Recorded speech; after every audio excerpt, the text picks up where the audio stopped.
નમસ્કાર મિત્રો ઈશારામાં ઘણું 28 ફેબ્રુઆરીએ રાજુલા વિધાનસભામાં નેતાઓએ જળ સંચયની વાત સાથે ઈશારામાં ઘણી વાત કરી દીધી। શું ખરા અર્થમાં રાજરમત શરૂ થઈ છે? આવનાર દિવસમાં તેના મોટા પડઘા પડી શકે છે। શું વાત કરવામાં આવી? મહત્વની વાત શું છે? વિસ્તારથી વાત કરું તો છેલ્લા 2-4 દિવસથી રાજુલા વિધાનસભામાં જળ સંચયનો જે કાર્યક્રમ થવાનો હતો તેને લઈ ખૂબ ચર્ચાઓ હતી। કોણ આવશે, કોણ નહીં આવે, હીરાભાઈ સોલંકી આવશે કે નહીં આવશે તો શું બોલશે, અમરીશભાઈ ડેર શું બોલશે, સી.આર. પાટીલ આવશે કે નહીં તેઓ શું બોલશે, આ તમામ વાત વચ્ચે હીરાભાઈ સોલંકી પણ હાજર રહ્યા, અન્ય ધારાસભ્યો પણ હાજર રહ્યા અને સી.આર. પાટીલ પણ પહોંચી ગયા। સી.આર. પાટીલે પોતાની વાત કરી, તેમાં જૂની જે વાત છે તેને યાદ કરી છે। રૂમાલ મૂકવાની વાત, અમરીશભાઈ ડેરને બોલાવવાની વાત, અમરીશભાઈ ડેરે પણ જૂની વાત યાદ કરી અને હીરાભાઈ સોલંકીએ ખૂબ જ હોશિયારીથી સામાન્ય ભાષણ આપ્યું। પહેલા તમે એ ત્રણેય ભાષણ સાંભળો, એના મહત્વના ભાગો સાંભળો, ત્યારબાદ વધુ વાત કરીએ। આદરણીય મહેશભાઈ, હીરાભાઈ અને ખૂબ સારી મહેનત કરીને ગામડે ગામડે જેઓ ખૂંદી રહ્યા છે એવા આપણા સાંસદ આદરણીય ભરતભાઈ સુતરિયા સાહેબ, ભારતીય જનતા પાર્ટીમાં જ્યારે આપે મને આવકાર્યો, આપે 3 વખત જાહેરમાં કહ્યું, ત્યારબાદ ભારતીય જનતા પાર્ટીમાં આવવાનું થયું છે અને આજે સાંજે 4 વાગે આપે કહ્યું કે કાલ રાજુલા આવું છું અને સાહેબ બીજા દિવસે ધોમ ધકતા તાપમાં આપ 11 વાગે આવવાના હતા પણ 1:30 વાગ્યા સુધી તડકાની અંદર આ બધા આગેવાનો બેઠા હતા। તો આજે તો છાંયો છે, આજે તો સાંજ છે, એમાં આટલી બધી સંખ્યામાં લોકો ઉપસ્થિત હોય એ આપના પ્રત્યે લાગણી છે। મિત્રો, આ મંચ પર બિરાજમાન આપણા જિલ્લાનું ગૌરવ મંત્રી શ્રી કૌશિકભાઈ, સાંસદ આદરણીય ભાઈ શ્રી ભરતભાઈ, મારા સાથી ધારાસભ્ય ભાઈ શ્રી મહેશભાઈ, ભાઈ શ્રી જયવીભાઈ, આ વિસ્તારના પૂર્વ ધારાસભ્ય ભાઈ શ્રી અમરીશભાઈ, ગુજરાત રાજ્યના નિયંત્રણ બોર્ડના ચેરમેન ભાઈ શ્રી જિજ્ઞેશભાઈ, અમરેલી જિલ્લા ભાજપના મહામંત્રી શ્રી ચેતનકુમાર, જિલ્લાના પ્રમુખ આદરણીય અતુલભાઈ, મંચસ્થ રઘુભાઈ, જેવે આહિર સમાજ માટે ખૂબ સેવાનું કામ કરી રહ્યા આહિરભાઈ, ભાઈ શ્રી મનુભાઈ, મંચસ્થ આપ સૌ મહાનુભાવો।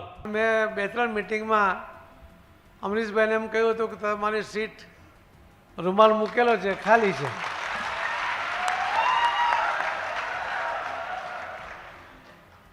પણ ઘણા હોય છે કે ચાલુ બસે ચડી જતા હોય છે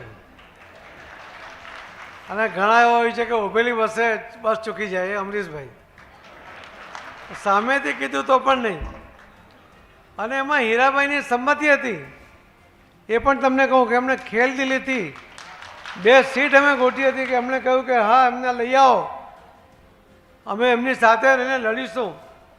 એમને પણ બીજી સીટ નક્કી કરી હતી અને એ રીતે એડજસ્ટ કરવા માટે પણ એ તૈયાર હતા। એમણે પણ ખૂબ મોટું મન રાખ્યું હતું। હવે તો સાથે મળીને હમણાં જે કામ કરી છે જળ સંચયનું, હવે સાંભળ્યું કે શું વાત કરવામાં આવી। તમે જુઓ કે મહત્વના જે ભાગો હતા એ આપની વચ્ચે મૂક્યા। હીરાભાઈ સોલંકીએ વધુ કશું નથી કહ્યું, તેમણે મૂળ મુદ્દા પર વાત કરી અને તેમણે જે લોકો હાજર હતા તેમના નામ લીધા, તેમાં અમરીશભાઈ પણ હાજર હતા, એમનું પણ નામ લીધું, એટલા માટે અમે તમને એ વાત કરી। બાકી તો જળ સંચયની વાત, ધાતરબડી ડેમની વાત હીરા સોલંકીએ કરી હતી।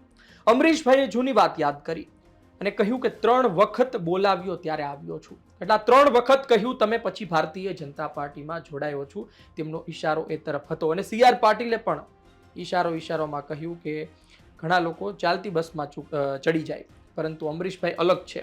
અને આ સાથે તેમણે એ પણ કહ્યું કે જે તે સમયે ભારતીય જનતા પાર્ટીમાં જોડાયા ત્યારે હીરાભાઈ સોલંકીએ મોટું મન રાખ્યું હતું અને તેઓ રાજી હતા અને 2 બેઠકની વાત પણ હતી।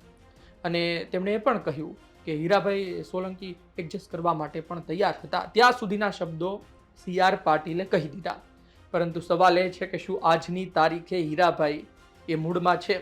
શું આજની તારીખે હીરાભાઈ એડજસ્ટ કરવા માટે તૈયાર છે? શું આજની તારીખે એ 2 બેઠક છે અને 2 બેઠકમાં એક બેઠક સ્વાભાવિક રીતે રાજુલા હોય તો બીજી બેઠક કઈ છે? શું એ બેઠક મહુવા વિધાનસભા છે? અને ખરા અર્થમાં 2027 આવતા નવા જૂની થઈ શકે છે. તમે જુઓ કે અલગ અલગ ઘણી વિધાનસભા છે કે જ્યાંથી હીરાભાઈ સોલંકી લડી શકે છે અને બેશક કદ્દાવર નેતા છે, જીતી પણ શકે. પરંતુ અમરીશ ડેર જે રાજુલામાં એક્ટિવ થયા છે એ દર્શાવે છે કે આવનાર સમયમાં ત્યાંની ટિકિટ વહેંચણીમાં એમની દાવેદારી 100% હશે. એ કહેશે તો ખરી કે મને પણ ટિકિટ આપો, એમના સમર્થકો સામે તો જરૂરથી આવશે.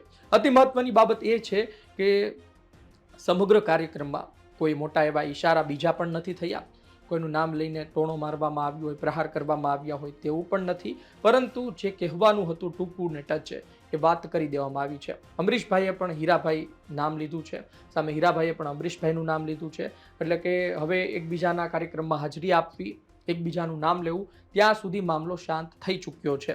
પરંતુ હજુ જોઈએ આવનાર દિવસમાં શું શું રંધાય છે, શું શું સામે આવે છે. આ રાજુલા વિધાનસભા છે, આ રાજુલા વિધાનસભામાં રણનીતિ બદલાતા, સંબંધો બગડતા વાર નથી લાગતી. 24-48 કલાકમાં આખો તખતો બદલાઈ જતો હોય છે. આપનો અભિપ્રાય કોમેન્ટ બોક્સમાં લખજો. આ વિડીયો પસંદ આવ્યો હોય, માહિતી પસંદ આવી હોય, લાઈક કરજો, શેર કરજો. ધન્યવાદ.